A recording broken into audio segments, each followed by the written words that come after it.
But first, though, the latest on the royal story that everybody seems to be talking about.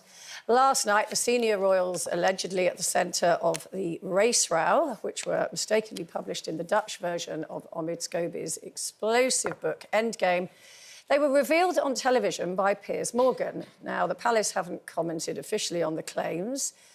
Kelly, do you think that we have a right to know who is at the centre of this row?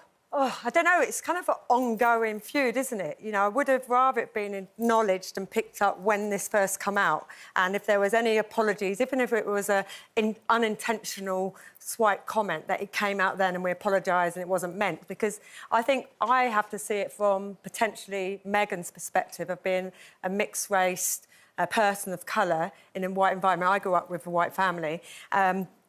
And so it's about lived experience, because I think I read somewhere where her mum was racially abused and she saw it as a young kid. So she's going to always have that trigger in her head. So if you can imagine somebody saying a flippant comment as if he's going to get... is he going to have ginger hair? That's not a subject about inequality, but a subject about colour and race is. Because that's been over the world for years, slavery, up until this time, where it's about, you know, you see somebody's colour and you can misjudge them straight away, or you kind of give a racist taunt. But you don't do that about colour hair. It's almost like a laugh. So I think there's two things. Should they be named? I don't know. I mean, you know, I don't really have a thing on that, whether they should or not. But I do think we have to look at we do not know. So even if she thought somebody was thinking, oh, is your child going to be mixed race? She could have been triggered by that, and we don't know. So, you know, I just think that... Yeah, I mean, we have to obviously point out it's all alleged. But it's interesting because, obviously, it all came out in this Oprah Winfrey interview when they sort of threw this hand grenade into the middle of the royal family and by sort of damned everybody by association, if you like. And then, of course... let that sort of dwell for 2 years, and then Harry gave an interview to Tom Bradby in which he said, actually, we never said that anybody in my family was racist. But I don't know why he didn't say that at some point in the interim of the 2 years. And now, of course, that all kind of put that to bed. And now Omid Scobie has kind of is sort of pulling the pin out of the grenade again by putting it into this book. So... I don't know, it's just a very, very complex thing. But I would ask you, I absolutely understand everything that you've just said. Yeah. But if you felt that something like that had happened in your family, my question would be, would you deal with it privately, or would you throw them under the bus publicly? Well, I suppose we're talking about the royal family, and, of course, it's very public. You know, all the media will put in, and we don't know what... You're a journalist, we don't know what is right, what's not. So we only see and we read it. We're not in amongst it. But if I'd had that within my family, say a granddad or something, and I'd overheard a comment that could have been offensive, or my mum did, my mum would have absolutely gone mad. You know what I mean? To stick up for me as a person in that moment. Yeah. But it's not a public thing, because that's a private... But they are public, they're royal family. And I think for me, when it comes across as possibly, if not, or whatever, a racist comment, we are in a society where we are very diverse, and as a royal family, I think... even if you knew you weren't saying a racist comment, you should have come out and said, look, we didn't mean anything that they might have misconstrued it as being racist. Yeah.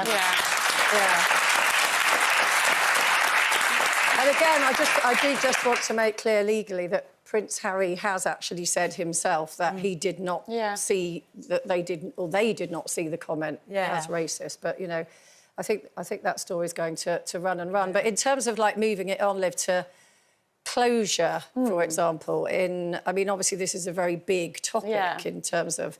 But if something happens in your life, just generally, are there some things you can let go and some things that you do have to go, no, I need to clarify this, I need to get closure? I think, like you said, depending on what it was, if it was something that was an attack on my character, racism, something like that, I would have to defend myself, and I wouldn't be able to leave it until, you know, I'd spoken my truth and everyone knew it.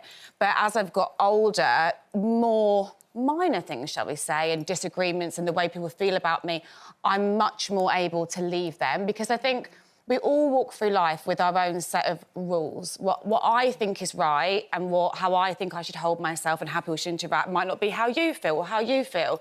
And there are some things that are obviously wrong and right, but the rest in the middle we kind of make up. And I think spending your life trying to convince, whether it's a family member or a friend, I'm right on this and you're wrong, especially if you know you just bang your head against a brick wall, well, that emotional energy is coming from somewhere. And most days I haven't got enough, so I have to, you know, keep it safe. So I try not to use too much emotional output on the little things. Tell us about your coupons. Oh, the coupons. Yeah. Because if you watch Love Island, you can see that I did love beating a dead horse and I would go on about something, but I didn't have anything else to do, to be fair. But it was explained to me really nicely by someone once that we all wake up in the morning with, like, imagine a little bag of coins and there are emotional energy coupons. And every time you have an interaction with someone... Are they chocolate? I imagine them to be gold. Isn't that weird? It's like a little bag of gold coins. And every time you have an interaction with someone or an argument, you are handing them coupons. So you get to 2 o'clock and you've had how many altercations or challenges of people, you're going to be running a bit low and then you're going to go into adrenal fatigue and you're going to be what I look like on the train at Euston most days at 4 o'clock. Do you like to get closure? Yeah, I do, because a couple of years ago, as you may remember, I had depression, wasn't very well. I didn't work for 2 years and was at home and was being well looked after by my family. And a friend of mine that I'd known for a long, long time didn't get in touch. And I kept saying to my kids, has so-and-so rung to see how I am? Has so-and-so rung to see? No, not yet. And I was really, really, really upset about it. And then finally I found out the reason was because the person wasn't very well. So that was the closure for me because... And then I spoke to the person and everything was fine. It all made sense then. But I was glad to have that closure because I thought I was really disappointed that they didn't ring me and all that time that I wasn't well. But then I found out the reason and it was OK.